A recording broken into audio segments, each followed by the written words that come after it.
Hello and welcome to the year 2020, the year of perfection. Congratulations to you and yours. I am Olomu-Agbodo and this is U.gov. On the show, we talk about government functions and corresponding obligations of citizens. That is, you as a citizen, you have a role to play in the growth and development of your nation. And this year, we're going to be taking a look at the past decade in Nigeria, how well has the nation developed in terms of governance, in terms of education, in terms of economic policies and the like.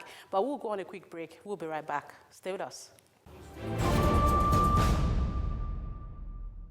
This week on EduBox, we are reviewing the developments of Nigeria in the past decade. We will also be delving into the issue of the 37 billion naira allocated to the National Assembly for renovation of its complex. When we came in, we noticed that many parts of the National Assembly complex are dilapidated. And we convened a meeting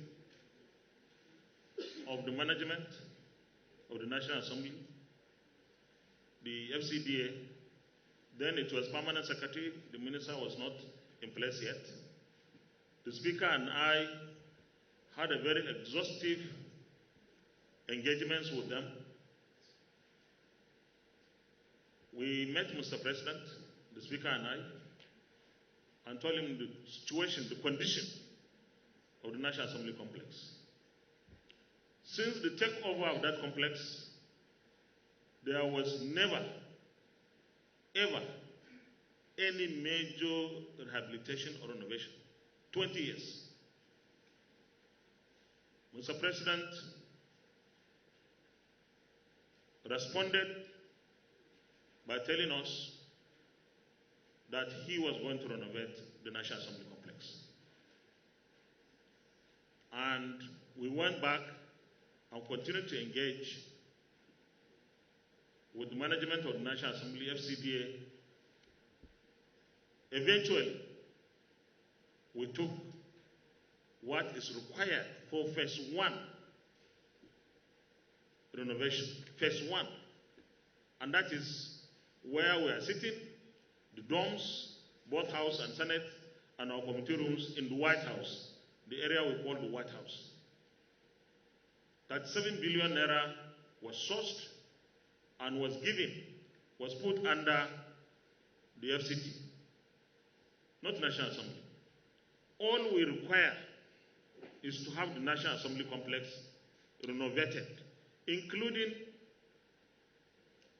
the reconfiguration of the two chambers. And of course, even without saying, including the media office. So we have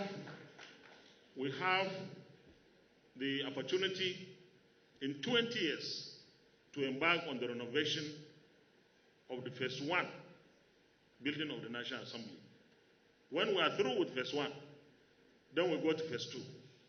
It's not under the control of the National Assembly. The National Assembly complex is a national asset and is for the FCDA to take care of.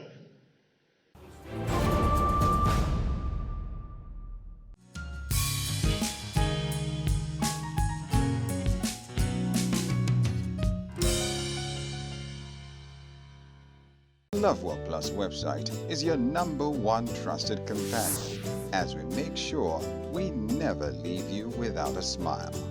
Using a world-class design for an easier user experience across the world.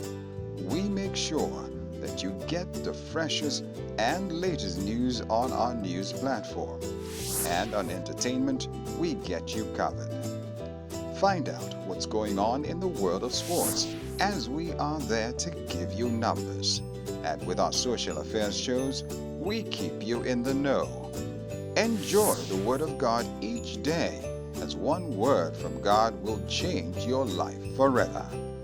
We also give you an opportunity to communicate with us through prayers and through your partnership. It's a whole new experience with the Love World Plus website, as we help you create your own atmosphere everywhere you go. Love World Plus, taking you beyond television.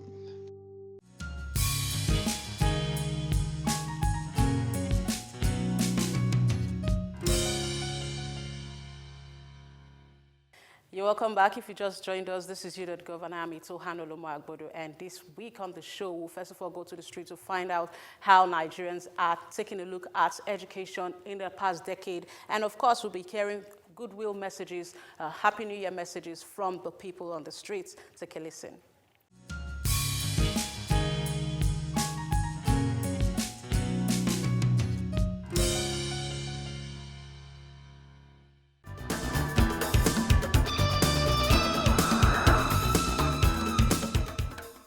Our primary schools education is not going proper. We are begging them to help us for that. Then our secondary schools, the renovations of our schools, we want that from them. Well, so far so good. We are still far behind, but we hope that we will improve in all sectors of the country in this year by the grace of God. Yes, in the education too. In every sector, there's no movement. I wish Nigerians Happy New Year. I wish all Nigeria people Happy New Year. I wish Nigeria a happy and fruitful New Year.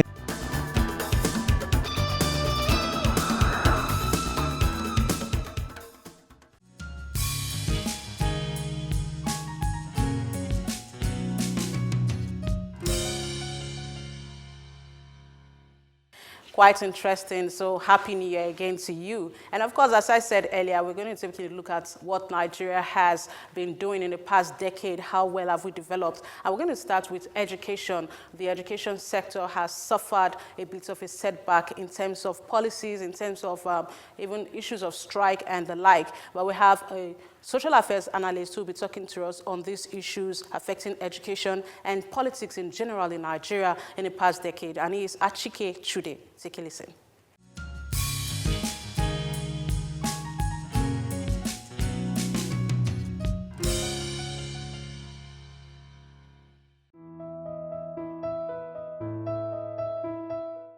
I think it is very, very fallacious to impute or indicate or insinuate that the strikes embarked upon by ASU are self-serving for the purpose of aggrandizing ASU members. I think that is very, very, uncharitable, because the reality is that the very little that we're getting out of education, especially tertiary education at the university level, that we're getting out of the universities is as a result of the struggle by ASU over the years.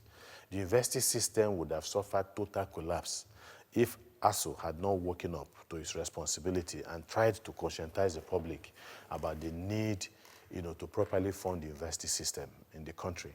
Look, the reality is that education should be a matter of national priority. And if there's any sector of the economy that in this country that deserves priority, that sector is education. And I think I agree with Bill Gates when he came to Nigeria and then the media confronted him about the primary needs of this country. And he said, look, he said healthcare and then education, that this is the basis, for national development. Of course, if it were possible to even say education before healthcare, I would have done that, but of course you cannot because of the obvious implication. But what I mean is that education covers everything that you want to do in society, including healthcare infrastructure, So I kudos to ASU for ensuring through their engagement and advocacy and protests and strikes and all that to ensure that there's some modicum of activity in our tertiary institutions.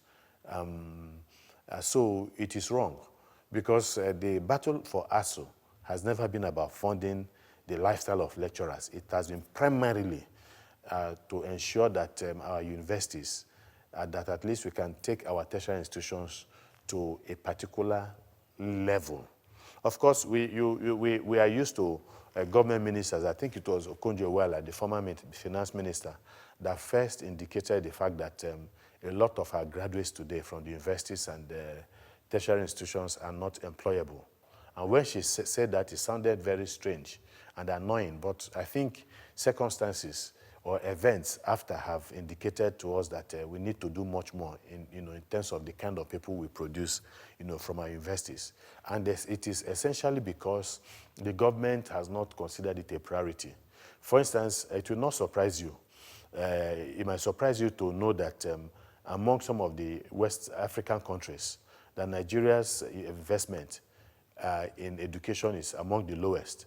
The last one they did, I think from the last budget, was around 5% or so, when they had promised before now that they would do as much as 15%, which is what has been agreed on, I think, by African Union countries and ECOWAS countries as the minimum that you can put into the educational infrastructure in a country, to begin, to invest more until you can take it to at least to a minimal level, of operationability, but that has not been done. Ghana has been spending about 22, sometimes about 1/3 of its budget in education, and that is paying off. South Africa and so many other countries. Nigeria should be doing much more than it is doing.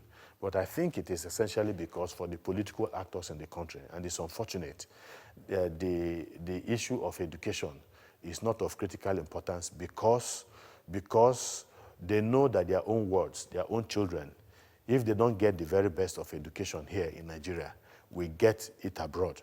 And so they have been sending their children abroad to get the very best, while not, ensuring that there's adequate investment for citizens of our country. And the consequences are very obvious, and we already see living with the consequences. What is going on in parts of the north? A lot of the people there are not educated, and so there's a price to pay. That's why I said it has to be a national emergency situation. But again, that is not to say that even people who go to the university necessarily do not engage in criminal activities. Some of the kidnappings we have seen in this country are being perpetrated by people who have gone through the universities. So why is it? There are deep social economic issues that we need to also address. But I think that one place to start is education.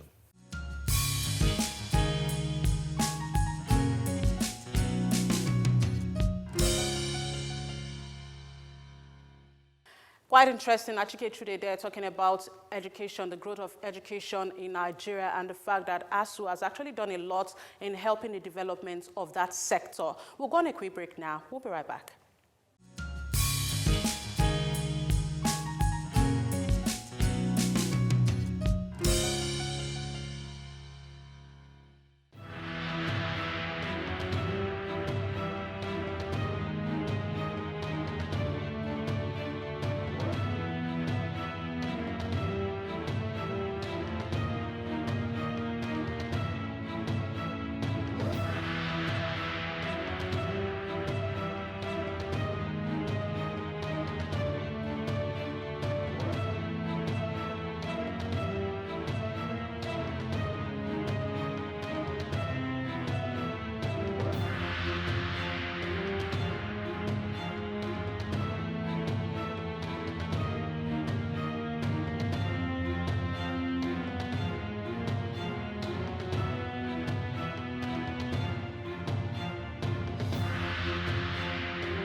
Well, we still have Achike Chude, who has been talking about education in Nigeria and the growth of that sector in the past decade. And he's going to be answering a question on the 37 billion naira required for renovation of the National Assembly complex. How is that amount supposed to just be for renovation of one complex, one National Assembly complex?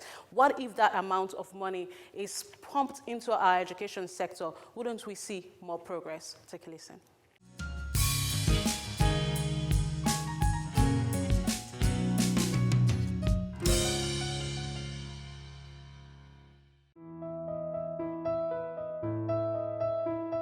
Yeah, I think the issue, and it is good that, I mean, that has been brought up, the issue of the renovation of the National Assembly complex for 37 billion naira is one of the most scandalous, most abominable, and one of the most despicable that can be perpetrated by any government in this country. And I say that with all sense of objectivity. It is annoying that a government that talks about the need to fight corruption is going to spend a whopping 37 billion naira for one complex of about 400 and something people, while over about 90-something tertiary institutions in this country and education generally are being given 48 billion naira. It tells you the level of disdain and contempt that this government, has for education. And of course, again, why would you blame anybody when the minimum, qualification to run for governorship or presidency, and so it's not even certification at the tertiary education level. So it gives you an idea why there is so much contempt and disdain for education for our people, not contempt and disdain for education for the children of members of the political class. Like I have said, they send their children abroad. When they are sick, they go abroad and send their people abroad and all of that. So there is nothing for the ordinary Nigerian. That is very clear. Now, we, as vilified as the 8th National Assembly was, led by Dogara and Saraki, I can tell you that this perfidy, of allocating 37 billion to the National Assembly under Saraki would never have arisen. They themselves, as bad as people say they were, would never have gotten to that level of actually even contemplating that is part of the parlous state of our economy, in spite of the decrepit state of our universities and tertiary institutions in this country, that 490-something people will be given 37 billion naira for the renovation of the National Assembly. It's a scandal, and again, when you look at the discussion on corruption and all of that, it takes away everything that the government would say that they have been able to do in the fight against corruption. Just this singular action alone. And it shows you how insensitive they are, how out of touch with reality that those who are in power today are. And I think it's a scandal. So it is something. People, and this has brought, the issue of the high cost of governance to the fore. They are complaining that they are looking for money, and they are looking for money everywhere. They are borrowing money. They have been borrowing money, and they still want to borrow money from international financial institutions. And then you want to commit just 37 billion naira, whopping, something that is close to what you have committed to the entire education in this country, to the renovation, not construction, of the National Assembly. It tells you that the people that are running this country are unconscionable, they're out of touch with reality, and the members of the National Assembly are also exceedingly insensitive and unpatriotic. There's no other way, you can look at it. Perhaps it is time to begin to revisit the issue of having a unicameral, legislature in the country. Senegal has been able to do it. It will appear that these people have nothing better to do if they will start budgeting. And this is just one aspect of the budget that they are making. You have, so many other ministries, departments, parastatals that have been budgeted for. How much of corruption has gone into those places? These are questions a lot of us, are not sure. But based on the endemic corruption that we have seen in this country, it will not surprise us if, a lot of corruption is going on in those other places. Well, there's a saying that it is,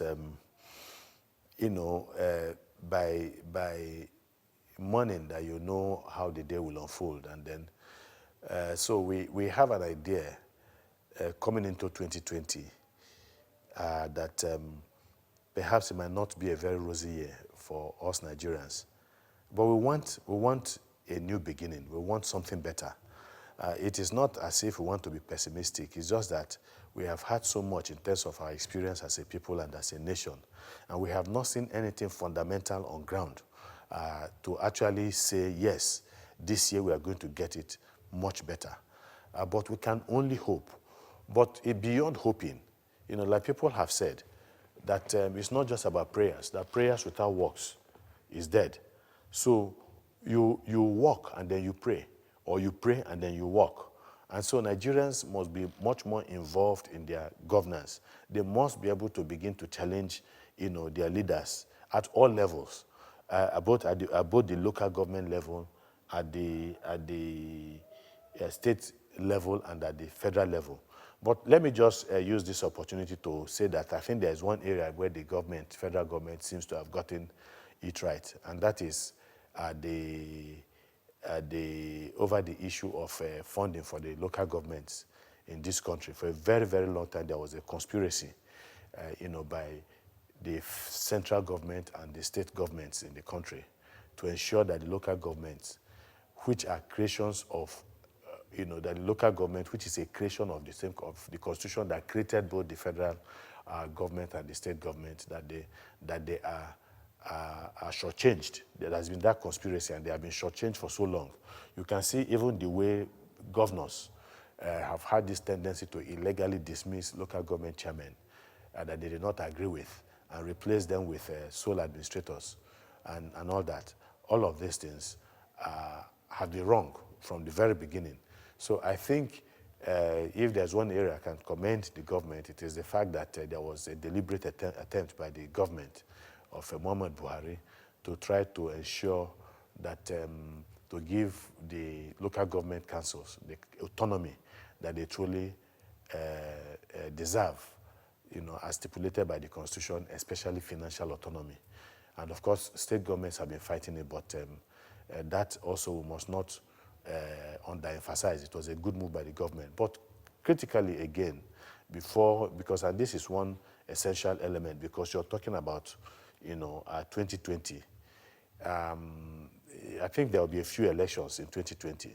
The issue of election in the past decade is something that is of critical concern to a lot of us, because it would appear that the modest gains made in a way under the PDP government, especially Jonathan, when he lost power as an incumbent, have been eroded essentially by the activities of the APC government at the central level. It is not to say that Nigeria under the PDP were immune from electoral malpractices. We had that, but then we began to see a movement, towards more sanity in our electoral system. Yar'Adua kickstarted it when he acknowledged that the election that brought him to power was not the very best, and he came up with a wise panel on electoral reform.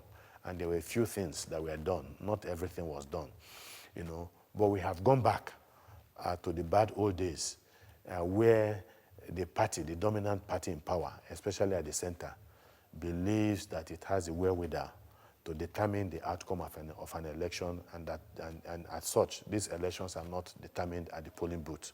And so elections have gotten worse in the country. There's no doubt. I was in Kogi State for the gubernatorial election, and we know how perfidious, how terrible that particular election was. So in 2020, I would hope that some of the people in power today, especially those that are critical to social engineering and political re-engineering in the country, will concede the fact that we need to do something drastic about our election. The president being number one, because he, as the president of this country, can drive the vehicle that will lead to proper electoral reforms in this country, so that perhaps, in the near future, we can actually begin the process of having very responsible people emerge to contest elections in this country.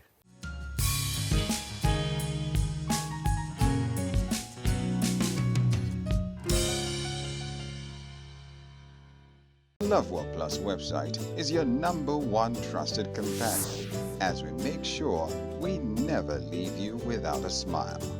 Using a world-class design for an easier user experience across the world, we make sure that you get the freshest and latest news on our news platform.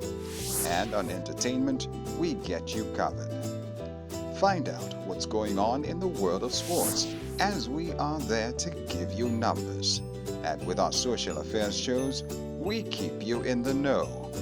Enjoy the Word of God each day, as one word from God will change your life forever. We also give you an opportunity to communicate with us through prayers and through your partnership. It's a whole new experience with the Love World Plus website, as we help you create your own atmosphere everywhere you go. Love World Plus, taking you beyond television.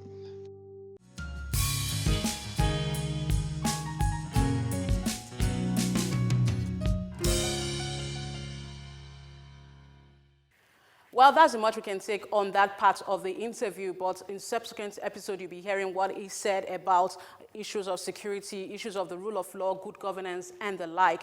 And we have some more tidbits for you.